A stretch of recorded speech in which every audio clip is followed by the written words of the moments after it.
Olá, meu nome é Yuji Kodato e esse vídeo é sobre o uso de filtros fotográficos, mas uma categoria específica desses acessórios, que são os filtros de efeitos. Eles são chamados assim porque sua função é criar interferências e alterações explícitas nas imagens, estilizando suas fotos e vídeos. E eles são diferentes dos filtros de correção e ajuste porque abandonam qualquer perspectiva realista na criação de imagens. São uma ferramenta narrativa potente que te permite ver o mundo e seus habitantes de outras formas. Então vamos lá. Informações básicas. Filtros fotográficos podem ser feitos de vidro, plástico, gelatina ou cristal. E cada filtro tem um objetivo específico. Há filtros de ajuste exclusivos para fotografia preto e branco, por exemplo. Eles interferem no contraste da imagem ou ajustam a luminância em diferentes cores. Já outros são úteis apenas para a criação de duplas exposições analógicas, e por aí vai. E todos os filtros que eu comento e mostro aqui foram feitos para a fotografia analógica, muitos anos atrás, antes do advento das câmeras digitais. Nessa época, a maneira mais acessível de se criar um efeito era utilizando esses acessórios. Hoje em dia, a popularidade e uso desses filtros caiu muito, já que os processos digitais de edição acabaram dominando a fotografia e o audiovisual. Basta você pensar que hoje em dia filtro se refere aos filtros do Instagram, onde todos os efeitos são aplicados de maneira digital. Mas resgatar o uso desses acessórios oferece muitas vantagens. Eles são práticos, portáteis, fáceis de usar e oferecem uma grande variedade de efeitos. Com eles, é possível criar outras atmosferas e adicionar camadas subjetivas às imagens. Isso tudo sem ter de passar horas e horas na frente de um computador tentando estilizar suas imagens. E pessoalmente, eu valorizo muito a materialidade desses filtros. Você pode tocar neles e ver como eles agem enquanto fotografa. Ou seja, a mágica acontece ao vivo, em tempo real, não em um programa de edição. É como se você trocasse as lentes de um óculos e pudesse experimentar a visão de uma nova forma. Assim, eles servem para expandir a criatividade e você acaba descobrindo novas visualidades que nem imaginava antes. Então, a primeira dica importante: esses filtros não precisam ser usados só para fotografia analógica. Você pode usá-los em câmeras digitais ou analógicas, amadoras ou profissionais, de vídeo ou cinema e até celulares, tablets e webcams. A única característica que você tem de observar é se o filtro é grande o bastante para cobrir a lente da câmera que você usa. E é por isso que os filtros são produzidos em diferentes tamanhos, que se referem ao diâmetro total da peça. Dessa maneira, se a sua lente tem o mesmo diâmetro do filtro, você pode rosqueá-lo diretamente sobre a objetiva. Essa é a maneira mais segura, prática e fácil de se utilizar esses filtros. Mas caso você possua um filtro de um tamanho diferente da sua lente, é possível comprar adaptadores. Essas peças de metal são rosqueadas na objetiva, aumentando ou diminuindo o seu diâmetro, para que então você possa conectar os filtros que possui. Desse modo, se você tem lentes de diâmetros diferentes, basta comprar adaptadores para cada lente, sem ter de comprar o mesmo filtro em tamanhos diferentes. Nesse exemplo, eu estou usando uma lente que possui uma rosca de 52 mm de diâmetro, mas o meu filtro tem 62 mm. Então eu uso um adaptador Step Up que aumenta o diâmetro da rosca de 52 para 62 mm e assim posso rosquear o filtro. Mas uma dica adicional: se você não tem um adaptador e o filtro que quer usar é de um tamanho diferente, você pode só segurar ele em frente à lente ou mesmo colar com uma fita adesiva. E se for usar o filtro com o celular, você pode usar prendedores de roupa ou grampos. Só tome cuidado para o filtro ficar bem preso e não cair. Mas atenção, se o filtro for menor do que o vidro da lente, você pode ganhar uma vinheta, ou os efeitos do filtro não vão se aplicar na zona periférica da sua imagem. Isso é especialmente importante para lentes grande-angulares. Ah, e um detalhe adicional. Alguns filtros podem ser rotacionados. Assim, você pode ajustar os efeitos na sua composição ou criar movimentos quando for fazer vídeos. E agora, eu vou mostrar alguns dos meus filtros preferidos e imagens com os efeitos que eles criam.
Muito legal, né?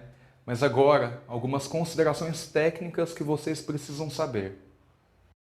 O mais importante é você entender que os filtros de efeito são diretamente influenciados pela abertura do diafragma da sua lente. Na medida em que você abre e fecha o diafragma, você também altera a intensidade da maioria dos filtros de efeitos. Perceba que se você fechar demais o diafragma da sua objetiva, sua profundidade de campo vai aumentar tanto que o próprio vidro do filtro vai se tornar nítido e o efeito pode não funcionar. Assim, de maneira geral, é necessário manter uma taxa mínima de desfoque para que o filtro produza um resultado mais orgânico. Ou seja, na maior parte das vezes, você não vai poder ter uma profundidade de campo alta nas suas imagens. Você também deverá considerar a distância focal da sua lente. Grandes angulares irão revelar mais facilmente o vidro do filtro. Repare no exemplo. Ambos os vídeos foram filmados com um diafragma em f5.6. Perceba que com uma lente de 50mm, o vidro do filtro não é perceptível, mas com uma lente de 28mm ele já se torna visível. E aqui outro exemplo, com o diafragma da câmera em f16, utilizando as mesmas lentes. E como você vai ter de usar o diafragma bem aberto, muitas vezes você terá dificuldades de manter a sua imagem com uma exposição bem balanceada, principalmente em situações de abundância de luz. Mesmo usando o ISO mais baixo possível e as velocidades de obturador mais altas. Por consequência, muitas vezes você irá precisar usar filtros ND. Observe esse exemplo. Aqui eu estou gravando um vídeo em ISO 100 e 24 quadros por segundo. Meu diafragma está em 1.4 para me dar o efeito que eu desejo. No entanto, a imagem está absolutamente branca. Então eu preciso adicionar um filtro ND e corrigir a exposição. Filtros ND têm a função exclusiva de diminuir a quantidade de luz que entra pela objetiva até a câmera. Eles não produzem nenhuma mudança na imagem, apenas abaixam a sua exposição e te auxiliam a ter uma fotometria correta. São uma ferramenta imprescindível para se fotografar ou filmar com filtros de efeitos em situações de muita luz. E você pode adquirir filtros ND fixos, onde cada filtro tem uma gradação de quantos pontos de luz ele corta, ou você pode comprar filtros ND circulares, que te permitem rotacionar e alterar a intensidade do filtro. Outra informação importante é que todos os filtros podem absorver uma certa quantidade de luz, mesmo que mínima. Isso é importante porque muitas vezes fotometramos a cena antes de adicionar o filtro, e aí quando colocamos, acabamos com uma imagem subexposta. E isso também deve ser considerado ao se utilizar fotômetros externos, ou se você usa câmeras que não possuem fotometria TTL. E se você está fotografando com câmeras DSLR, sejam analógicas ou digitais, uma dica fundamental é utilizar o botão de pré-visualização de profundidade de campo. No geral, ele está localizado próximo ao encaixe da lente. Quando nós olhamos pelo viewfinder da câmera, sempre vemos a composição com o diafragma totalmente aberto. Isso porque a câmera só fecha o diafragma quando fazemos o clique. Mas, ao apertar e segurar esse botão, a câmera fecha o diafragma e te mostra a profundidade de campo real que você vai ter.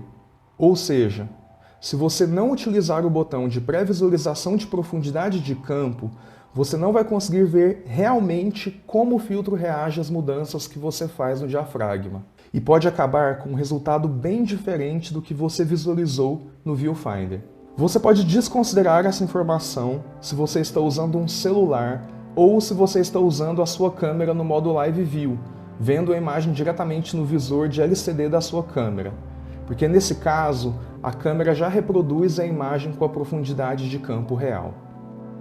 E você também deve considerar a distância focal da sua lente.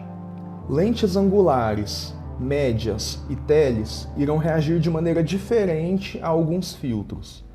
E filtros que produzem efeitos localizados na imagem também irão responder de maneira diferente a estas lentes. E aproveitando, outra dica é que você também pode sobrepor diferentes filtros de efeitos.